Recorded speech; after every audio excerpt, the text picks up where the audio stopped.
Hey guys, what's up? And today we're going to talk about all of the books that I read in March.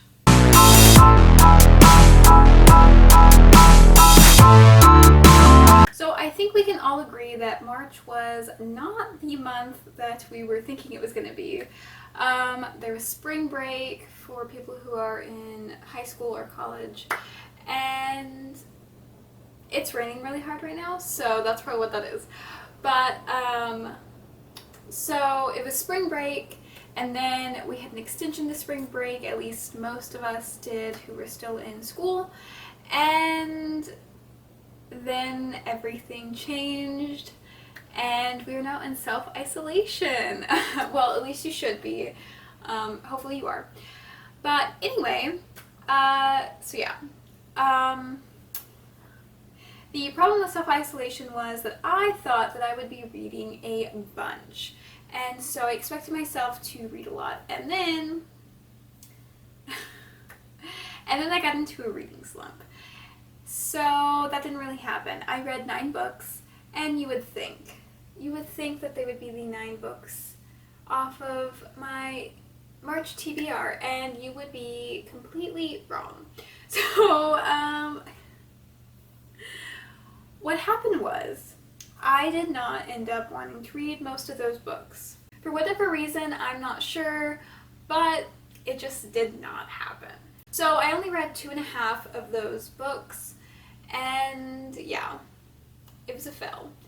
Didn't even do most of the readathon. It was the backlist readathon. I'll put that in the cards, but you can see how disastrous that vlog was. But we did read some pretty good books this month, I will say. Out of those 9, there was 1 5-star and I think 3 4-stars, which is pretty good. Getting me out of my 3-star range, because that's what I've mostly been reading this year so far, and it's really, really annoying. So whenever I get a 4 or 5-star, I'm very excited. But we did have a few DNFs, 1-stars, and a 2-star, I think. So yeah.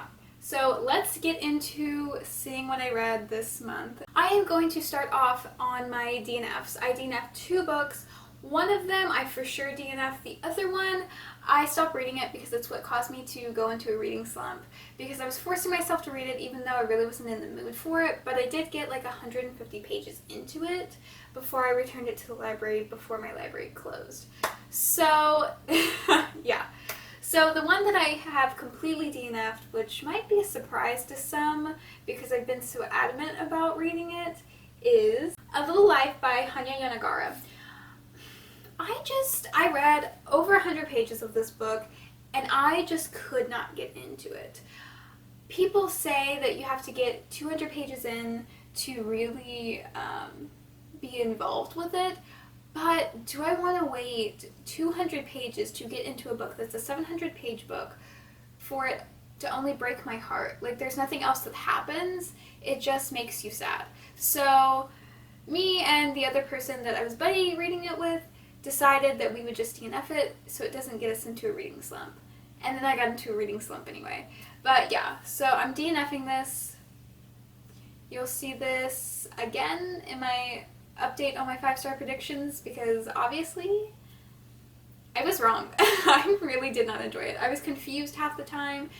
If you don't know what this is about, this is a literary fiction book about 4 best friends going through life. Obviously I didn't finish it, so I don't exactly know really what happens. I just know Jude has a terrible life. I really didn't get to that point where he has a terrible life. I just know he is disabled of some sort. But yeah, it just was not great. Yeah, so. And I was very confused at the beginning of part 2 because I didn't know who was talking. They all seem the same. Jude is the only one that has a defining factor that is different because they like make him seem different. Yeah, it's very odd. I don't know. The next book that I DNF'd for now is Such a Fun Age by Kylie Reid. And I've already returned this one to the library before it closed, so I don't have the physical copy. But I kind of enjoyed it, but then it just got kind of flat. I really enjoyed some of the parts of the book, but then others were just boring and I just did not want to read it. And so I decided I only had like a day to turn it in, and so I just decided to DNF it. I will go back to it because I did enjoy it. It just was not a book that I wanted to read in that moment. I really can't tell you what it is about just because it's kind of a weird plot. I went into it knowing absolutely nothing. While reading this is my idea of what the story is, just because I went into it not knowing a lot. And so it's about this babysitter who's black, and she babysits a white woman's child. And they get caught in the grocery store dancing, and the security guard and other customers do not believe that she is their babysitter. And so basically it's her having to deal with race and dealing with how she feels about being a babysitter for a white woman. And it's very interesting. I really did enjoy some of the conversations, but overall it was just not something I was feeling in the moment, but I definitely will go back to it just because I was intrigued by the story and I would like to know how it all turns out. So on to the books that I did read this month, which is a total of 9, and I do have a 1-star this month. It is a poetry collection, and it is called Keep This to Yourself by Karen McAdam. I can't tell you really exactly what happened in this collection because I was confused. The writing was very, very, very confusing, and I had absolutely no idea what was going on. All I know is that her brother, I assume this is based on her real life, her brother overdosed, and then there was a bunch of other characters that I thought maybe overdosed, but maybe I was just reading it wrong. I don't know. It was just kind of odd and really was not together. The poems did not make much sense, and it just wasn't really for me. I don't know if it's because I wasn't understanding what the poetry was trying to say. I got this one off of NetGalley, and yeah, sadly I had to give it 1 star. Now onto the 2 stars. I read Break Your Last Slippers by Amanda Lovelace, and I thought it was okay. Her other work is a lot better, and so I just didn't think it really deserved anything special because it really was nothing special. It didn't make me feel as much as her other collections, so I just thought it was iffy. There's not really much to say about it because it's similar to her other stuff, but just not as good. The next 2-star was Maybe Not by Colleen Hoover. This is a novella. I was unaware that it was part of a series, so I went into it a little bit confused, but overall enjoyed it. But there are issues with it in which that's why I rated it 2 stars. There's a scene in there that is supposed to be a consensual sex scene, but it just happens to be rape because she continues to say no, stop, and he does it anyway, and it's covered up by that she loved his sexual advances, in which what he did to her.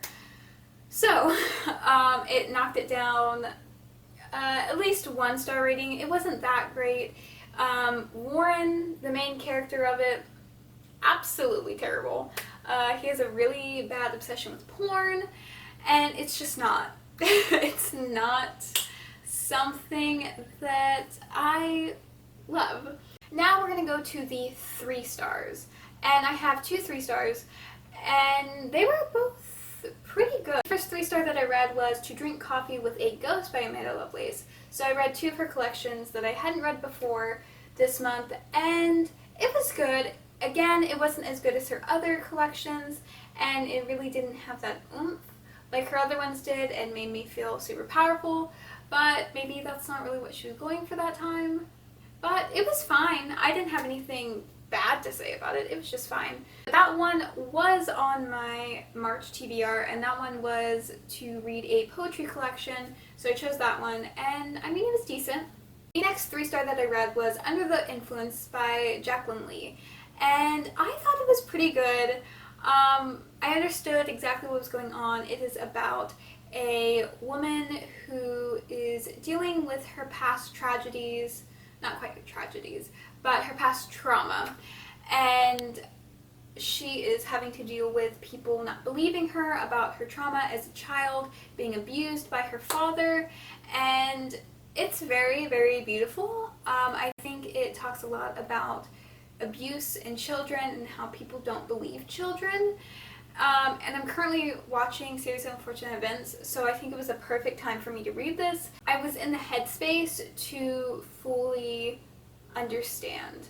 So I think that's a very good poetry collection. I gave it 3 stars just because it didn't have as much impact as it could have, but I thought it was very, very well done. Now onto my 4 stars, and I will say my 4 stars are really big 4 stars. I really, really enjoyed them. My first 4 star is Dear Girl by Aja Mayrock. I think it's how you say it. But she had a poetry collection. I read it off of NetGalley, and I really enjoyed it. I thought it was super powerful, and it's just things that women and girls need to hear, and I think anyone could read it. It's a collection talking to girls that grow from girlhood to womanhood and all of the things in between that we deal with as women and girls.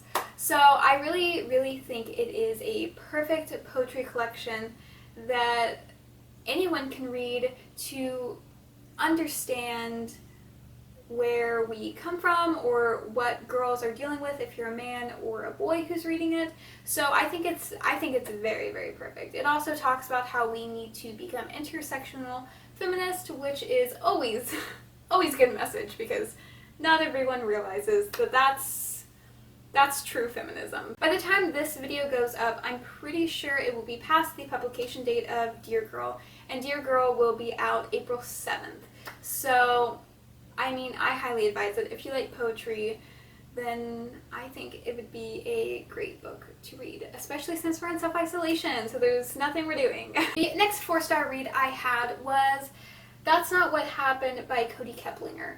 This book, I knew I would like this book because it is about the aftermath of a school shooting, and for some reason I like these books because for the most part they are pretty fantastic books and they bring the emotion that I like in my books. So yeah, obviously it's a tough topic and it's very terrible, but this book I think is a perfect book explaining how media confuses or makes up stories to bring hope to a situation that is terrible when actually these things did not happen.